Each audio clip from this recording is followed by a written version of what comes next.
ప్రతి ఒక్కరింట్లో ఇత్తడి వస్తువులు తప్పనిసరిగా ఉంటాయి. ఈ కాలంలో వీటి వాడకం చాలా తక్కువ.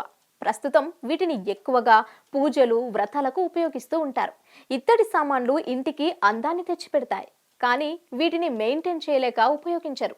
ఎందుకంటే తొందరగా నల్లగా మారిపోతాయి. మరి నల్లగా ఉన్న ఇత్తడి సామాన్లను తలతలా మెరిసేలా చేయాలంటే కొన్ని చిట్కాలు తప్పనిసరి.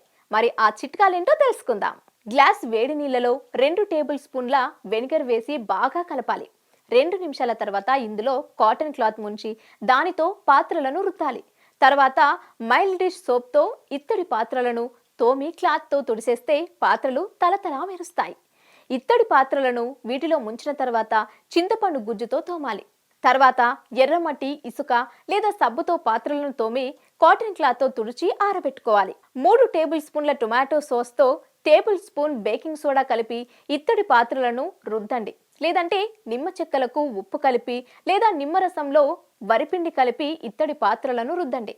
తర్వాత నీళ్లతో శుభ్రం చేస్తే ఇత్తడి పాత్రలు కొత్త వస్తువులా కనిపిస్తాయి.